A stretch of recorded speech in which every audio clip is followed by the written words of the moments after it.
Salut à tous, c'est Monor, bienvenue dans cette nouvelle vidéo. Je viens de prendre le petit déjeuner à mon logement.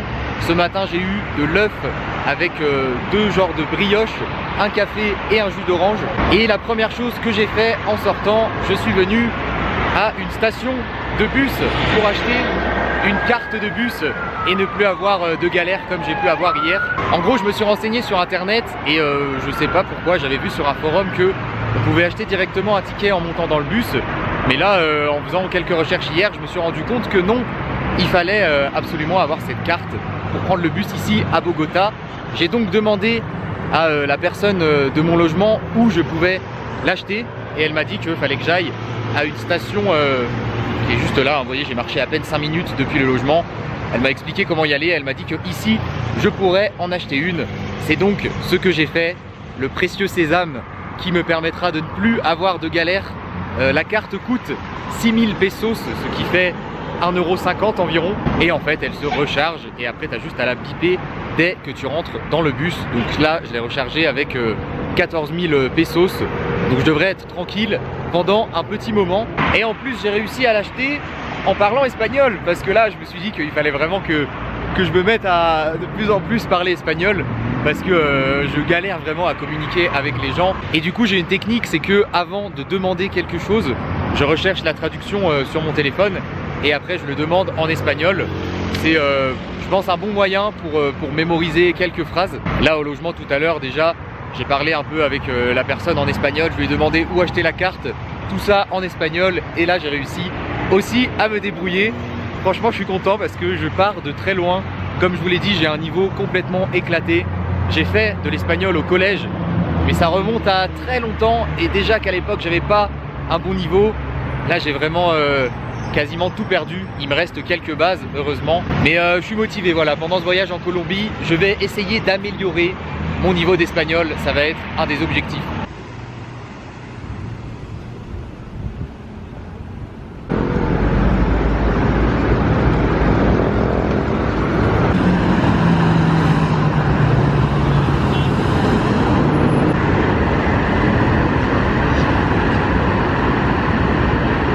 C'est parti pour ma deuxième tentative pour prendre le bus à Bogota. En tout cas, le trafic est vraiment abusé, hein, un peu comme hier. Je vous ai fait quelques images depuis le pont qui est ici pour avoir une vue d'ensemble. Et c'est un sacré bordel. Hein. Quand même, la circulation à Bogota, c'est quelque chose.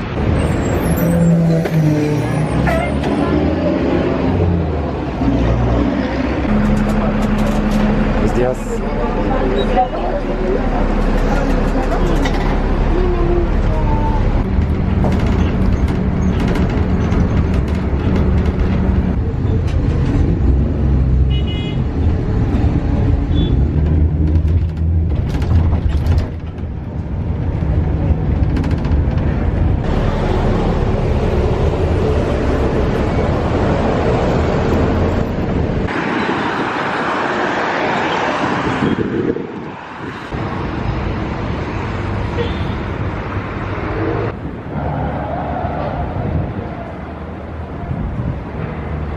Après 30 minutes de bus, me voilà arrivé dans le parc El Tunal. Alors ce trajet en bus, c'était quasiment du rodéo, hein. J'ai passé tout le trajet debout. C'était assez compliqué de faire des images, hein. Je me tenais, j'avais la caméra dans l'autre main, ça secouait dans tous les sens. C'était vraiment galère. Mais bon, j'ai réussi à prendre le bus sans souci et à arriver là où je voulais aller. Donc je vais vous demander un petit pouce bleu, hein, pour me féliciter parce que comparé à hier, il y a une belle évolution quand même, je trouve. Du coup, ce parc, il est situé dans le quartier de Tunjuelito, tout au sud de Bogota. Il a l'air vraiment immense et c'est plutôt calme. Écoutez, on n'entend pas de bruit de voitures, de circulation autour. Ça fait vraiment du bien. Je vais donc partir sur une balade à l'intérieur.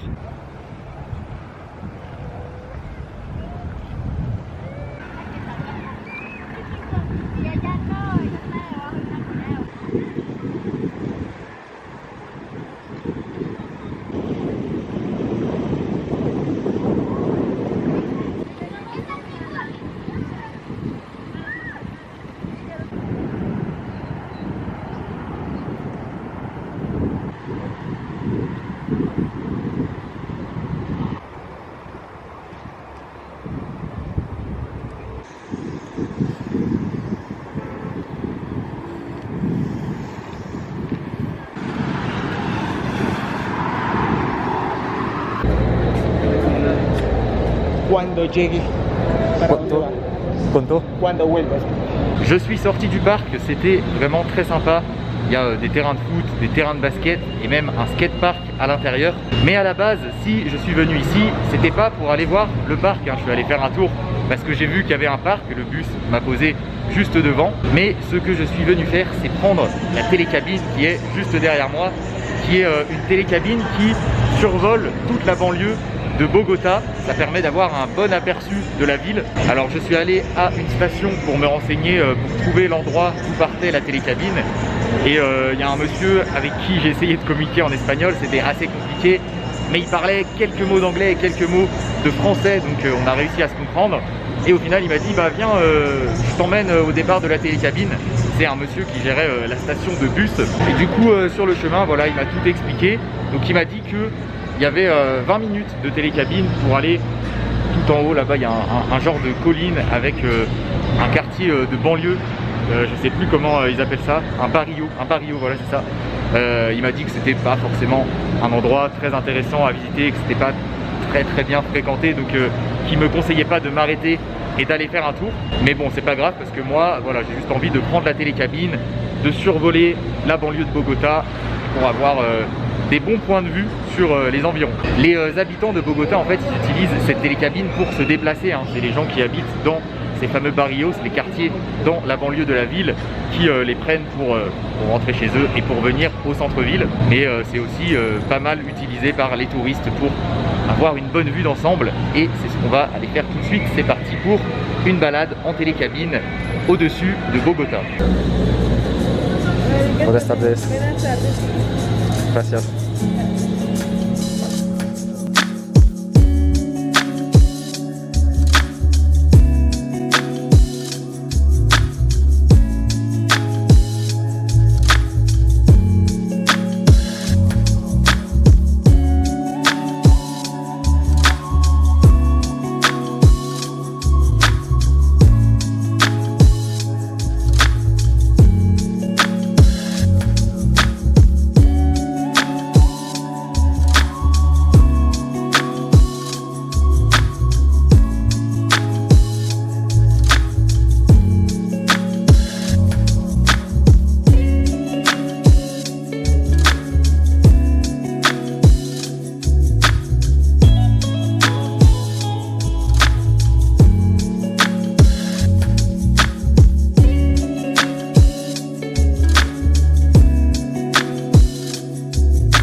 tardes.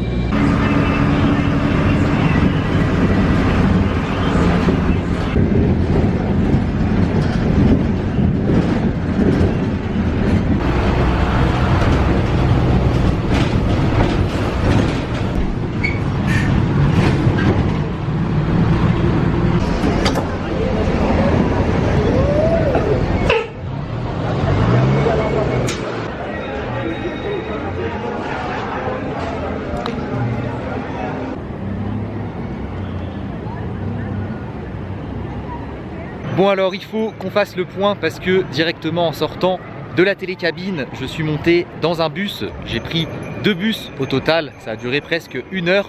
pour rejoindre la Candelaria. Là je suis sur la Plaza des Bolivars. Je suis déjà venu ici dès mon premier jour, hein, vous avez vu ça dans la première vidéo. C'était vraiment super de faire ce tour en télécabine au-dessus de la banlieue de Bogota. Ça m'a permis de voir à quel point s'étale la banlieue.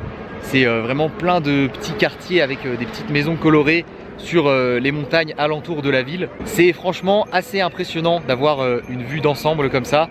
Déjà c'est assez insolite d'être au-dessus d'une ville, enfin au-dessus d'une banlieue dans une télécabine. On se rend compte aussi que la banlieue de la ville c'est très différent du centre-ville, hein. Là où je suis, la Candelaria par exemple, ça a complètement rien à voir. Donc voilà, c'était vraiment une bonne expérience. Je vous ai fait, je pense, des bonnes images. J'espère que vous avez apprécié. Et là je commence à avoir un petit creux.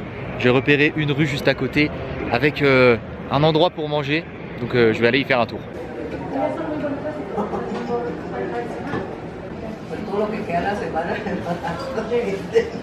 Je suis rentré dans une petite boutique avec des genres de brioches exposées devant. J'ai demandé au monsieur ce qu'il me recommandait et il m'a dit quelque chose en espagnol. J'ai pas très bien compris, mais j'ai dit oui et il m'a amené une brioche toute simple, salée avec un yaourt. C'était pas incroyable, mais au moins ça m'a calé. Et du coup, je vais passer cette fin d'après-midi dans la Candelaria. Là, juste en face de moi, il y a pas mal de rues très animées dans lesquelles je me suis pas trop aventuré la dernière fois. Donc je vais aller voir ce que ça donne.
Patines.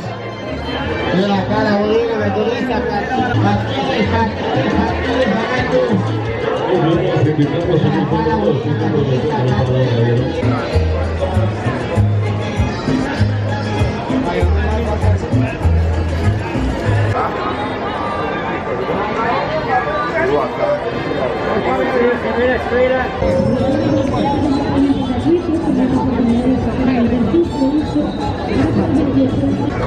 Buenas tardes. ¿Es jugo de naranja? Mandarina. Mandarina, sí. ¿Cuántos pesos? ¿Cuánto cuenta? 2000. Ok. Uno. Sí, por favor. J'ai fait un bon tour de cette partie de la Candelaria qui est très différente de celle que j'avais visitée le premier jour. C'est beaucoup plus bordélique. Ici, c'est vraiment plein de stands de vêtements, de nourriture et de plein de choses en tout genre qui s'étalent sur les trottoirs. Enfin, c'est un sacré bordel hein, quand même, mais j'aime beaucoup. C'est très animé et c'est assez étonnant d'avoir deux parties assez distinctes dans un même quartier, parce que de l'autre côté, là où j'étais le premier jour, c'est vraiment des rues super calmes avec pas beaucoup d'animation, alors qu'ici c'est vraiment tout l'inverse. Je viens de me prendre un jus de mandarine pour 2000 pesos, ce qui fait environ 60 centimes d'euros. Ça passe super bien. Là du coup je suis arrivé sur une petite place qui est aussi très animée. Franchement j'aime beaucoup cette partie du quartier. Il y a plein de choses à observer de tous les côtés. C'est très bordélique mais j'aime bien cette ambiance.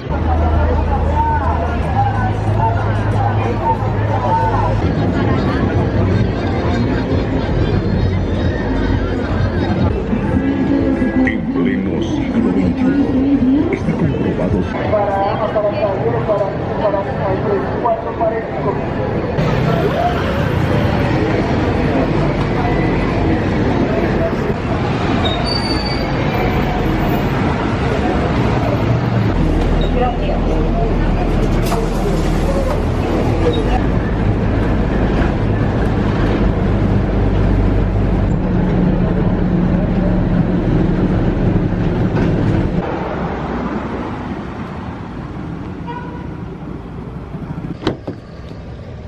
Buenas noches.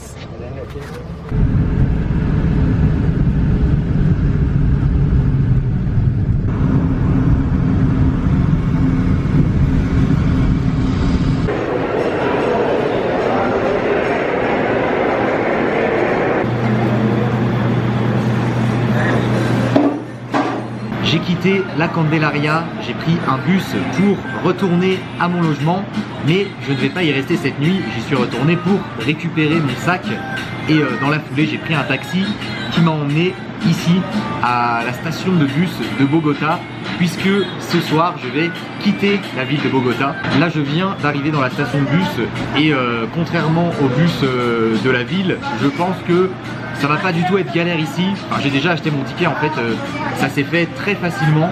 C'est très bien indiqué sur les panneaux en fonction des villes où tu veux aller. Il y a plusieurs genres de terminaux. C'est un peu organisé comme un aéroport. J'avais vu en me renseignant sur internet que les stations de bus dans les villes sont extrêmement bien organisées et pratiques. Et ben pour l'instant c'est confirmé. Là du coup je vais partir en direction de la ville de Cali qui se situe à 10 heures de trajet au sud de la Colombie, donc je vais passer toute la nuit dans le bus. J'avais vu en me renseignant sur internet qu'il y a beaucoup de compagnies de bus différentes et là en fait en arrivant dans la station c'est 4 terminaux en fonction des destinations. Donc, je suis allé dans le terminal où c'était écrit qu'il y avait des bus pour Cali et en arrivant il y avait plein de guichets avec les différentes compagnies et je suis allé au premier que j'ai trouvé. Je leur ai demandé s'ils avaient des bus qui partaient pour Cali ce soir. Ils m'ont dit qu'il y en avait un toutes les heures. J'ai donc acheté un ticket qui est juste là. Ça coûte 77 000 pesos, ce qui fait 17 € pour 10 heures de trajet. C'est vraiment pas cher je trouve. Surtout que apparemment les bus pour les trajets longue distance sont très confortables ici en Colombie. Je vais pouvoir tester ça. Et voilà où j'en suis. Là je viens de rentrer dans un restaurant. Il y a énormément de restaurants dans la station de bus. Alors par contre je sais pas trop comment je vais m'organiser pour faire le montage de cette vidéo. Peut-être que je vais commencer un peu dans le terminal. J'aimerais bien que dans le bus ce soit assez confortable pour que je puisse faire un peu de montage à l'intérieur. Je sais pas, on va voir. Ça va être un peu galère je pense. Je vais essayer d'en faire un maximum ce soir. Et si vraiment c'est trop galère dans le bus, je terminerai une fois arrivé à Cali.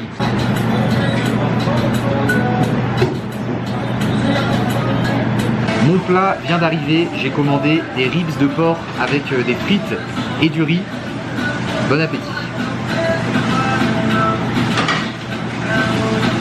Ça passe super bien, il y a un bon goût de grillé.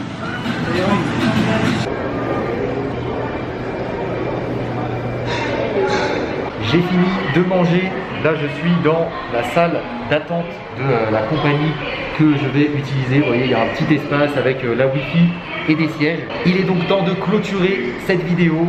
C'était la dernière journée à Bogota, mais ne vous inquiétez pas, je vais repasser par la capitale sur la suite du voyage. Un gros merci aux tipeurs, et oui on reprend le remerciement des tipeurs vu que les vidéos sortent en temps réel.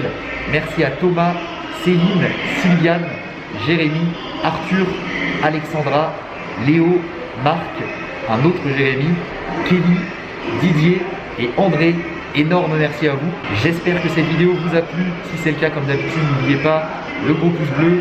Abonnez-vous à la chaîne si ce n'est pas déjà fait. Et je vous dis à demain pour une nouvelle vidéo dans une nouvelle ville, la ville de Cali.